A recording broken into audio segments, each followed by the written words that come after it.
from Maynooth University. I'm a climatologist, and I did a lot of the early work on scenario modelling for Ireland and on modelling of climate impacts in areas such as agriculture, biodiversity, hydrology, and so on. I think I also did some work with the IPCC on AR4, but it's AR5 and AR6 which have really given rise to the change in approach, which is evidenced by the climate bill in Ireland, for example, also in terms of carbon budgets. You know, and you can see from the diagram I've provided, that we now have a very strong linear relationship between cumulative emissions of greenhouse gases and the resulting temperature change. So we can now say, what is the finite budget remaining? How should that be allocated among countries? What if we stop or reduce our emissions at certain points? What will be the consequences? And we are dealing with very real world consequences here, because we're dealing with tipping points of 1.5 and 2 degrees, where we may change the global climate system in a way which may not be recoverable. We know, for example, that there is a high risk that once we breach those points, that we may alter the circulation of the Atlantic, which Ireland is so dependent on. We may lose the Arctic summer sea ice. We may start the irrevocable melting out of Greenland. And all of those mean that it's imperative that we take very seriously the tasks that we've been entrusted to reduce our emissions accordingly.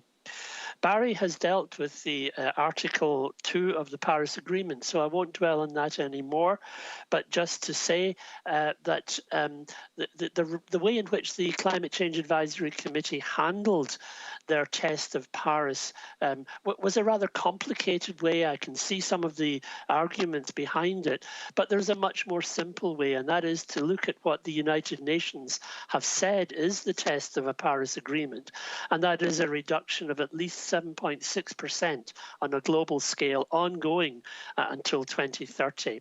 And for countries like Ireland, which have a historic responsibility, then I think that figure is low. It should probably be near 11%. The question of compliance with our EU obligations also arises, and I've heard a lot of comments that this is the second most ambitious reduction figure in the world. I think that's not necessarily a fair description, because, of course, if you drag your feet for 20 years and have a huge emission per capita, it's quite easy to set a target which is high. But many countries have achieved similar figures and have achieved ongoing reductions, which Ireland hasn't achieved. So I don't think we should be patting ourselves on the back prematurely. And in fact, if you do the calculations for emissions between 1990 and 2030, for Ireland's projections, the reduction is likely to be about 44% based on the current carbon budgets being allocated. So it's not the Fit for 55 that people might otherwise suggest. Now, in terms of the actual budgets themselves, my main concerns, to add to Barry's, my main concerns would be the question of slippage and the question of timing, because we've seen slippage and timing being the death bed of many climate policies over the years. I can remember, I'm long enough in the tooth to remember, our first national climate change strategy in the year 2000, 22 years ago, when we had sectoral targets, when we had tonnages for each of the sectors, now lost in the depths of history. But in particular, I'd like to address, first of all, the question of backloading, because the budgets are backloaded, 4.8% in the first 5-year period and 8.3% in the second 5-year period. Now, this is something which is very risky. It's very risky because of slippage. And if we don't get that up and running in the first 5-year period, it makes an intolerable burden on the period from 26 to 2030 arising.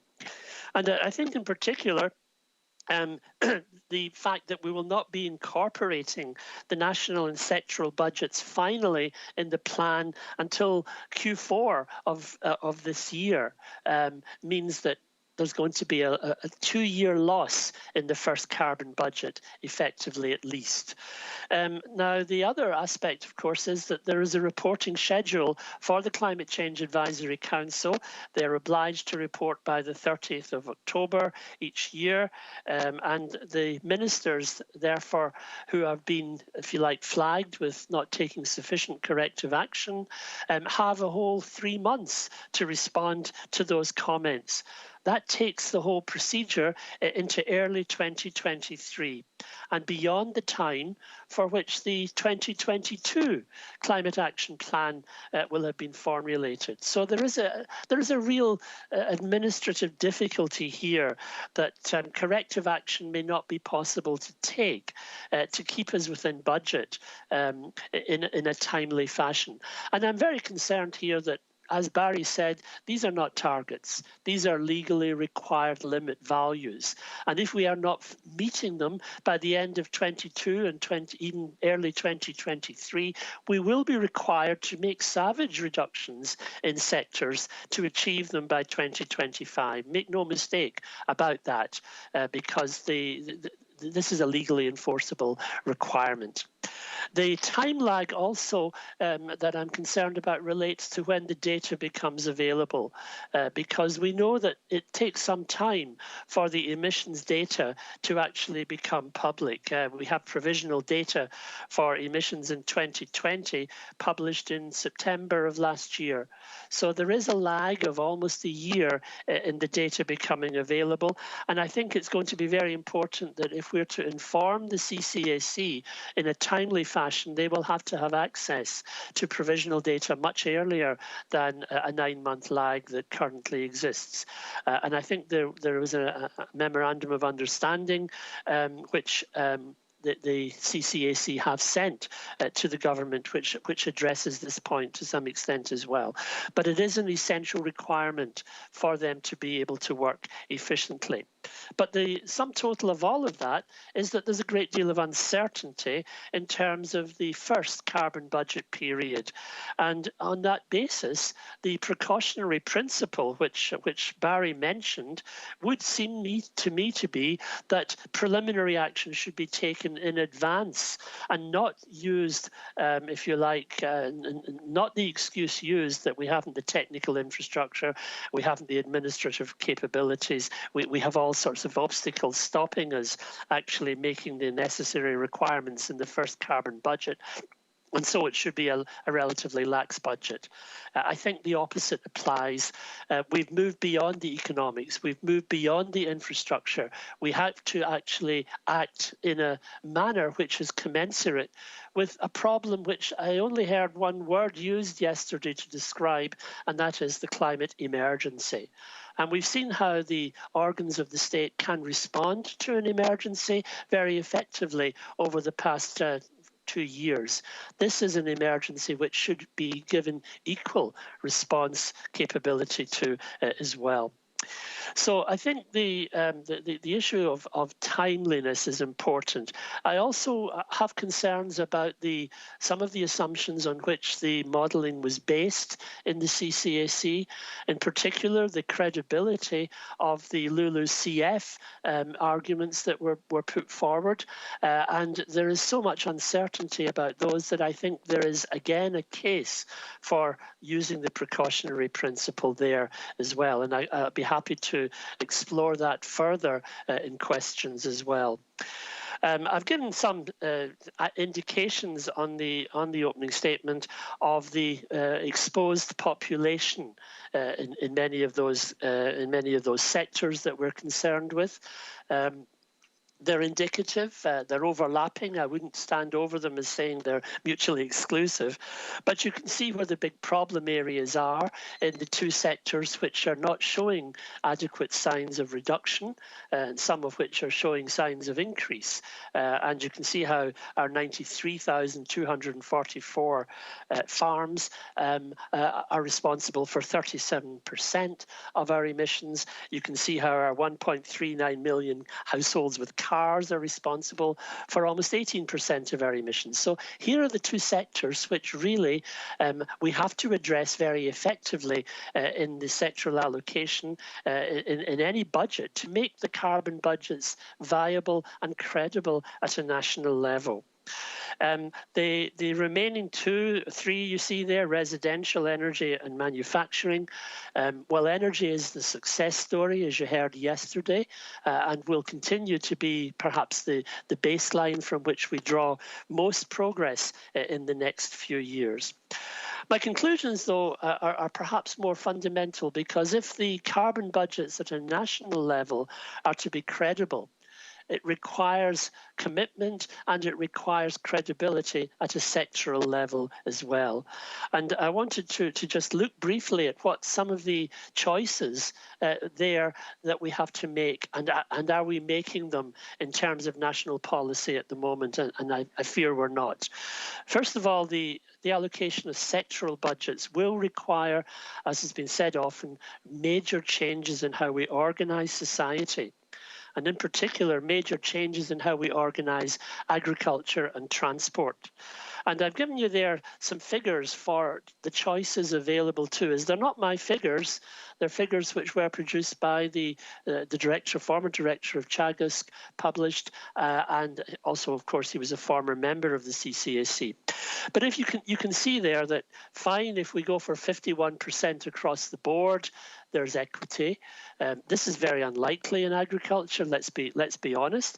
But if we go for, let's say, 33% of a reduction in agriculture, it means that the rest of society, those millions of households that you saw in the previous table, that they will be expected to bear a heavier burden of around 60% reduction. That's quite a considerable reduction to anticipate over the course of 10 years. If we get 15% of a reduction in agriculture, the rest of society will have to burden itself with an 80% reduction. These are not theoretical, these are legally enforceable carbon limit values that we have to face up to. And if we went down to 10%, which is quite close to what we're seeing in some of the food vision type documents at the moment, then, well, the burden becomes very, very heavy and really impractical for the rest of society. Now, I want to go on to look at some of the more recent developments which have emerged from the COPs meeting, COP26, which I had the pleasure of attending, because they are relevant to the credibility of our carbon budget as well. And the first is that Ireland very proudly signed up, and I welcome this, to a reduction, a proposed reduction of 30% in methane emissions by 2030. 70% of the world's economy is now committed to this. We haven't heard Ireland actually say this is what we're going to do, and let's maybe wonder why. Do we really expect the rest of the world to carry our burden once again?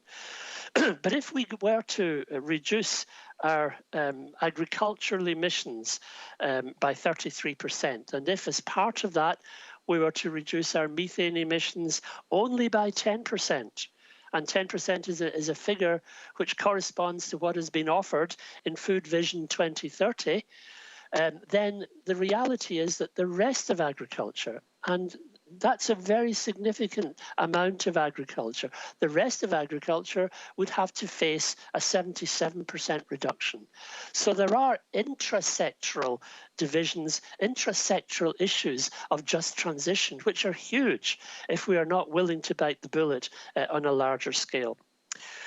So the conclusion you might draw there is only an immediate policy change, and I mean immediate, I don't mean waiting for the next carbon budget, only an immediate policy change to ensure significant near-term and ongoing reductions in methane can protect livestock agriculture, firstly, the rest of agriculture, secondly, from a far more onerous and less planned, mandatory and very rapid emission reductions which will be required to meet those budgets.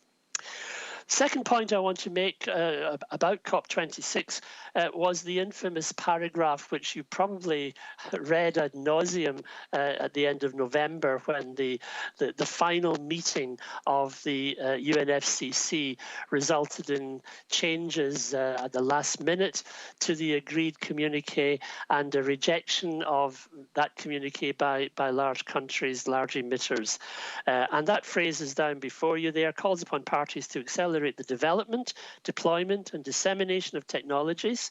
We can do that. The adoption of policies to transition towards low-emission energy systems. We're doing that, including by rapidly scaling up the deployment of clean power generation and energy efficiency measures, including accelerating efforts towards the phase-down of unabated coal power. We're doing all of that. But then, and a phase out of inefficient fossil fuel subsidies while providing targeted support to the poorest and most vulnerable in line with national circumstances and recognising the need for support towards a just transition. That phrase, reducing or phasing out inefficient fuel subsidies, well, let's go to the CSO and ask, what are we doing about that? And when we do that, we find that in 2019, the Central Statistics Office estimated that we were spending $3 billion, or raising $3 billion, I should say, on energy taxes. We were spending $0.4 billion on environmental subsidies related to energy and emissions, and we were subsidizing fossil fuels to the amount of $2.4 billion. And those subsidies are partly direct subsidies, but they're also taxes foregone as a form of subsidy as well. So we're now in the rather strange situation of trying to form a carbon budget which discourages and which fosters incentives to reduce fossil fuel consumption. But we're still throwing a lot of money, $2.4 billion of our taxpayers' money, at subsidizing fossil fuels.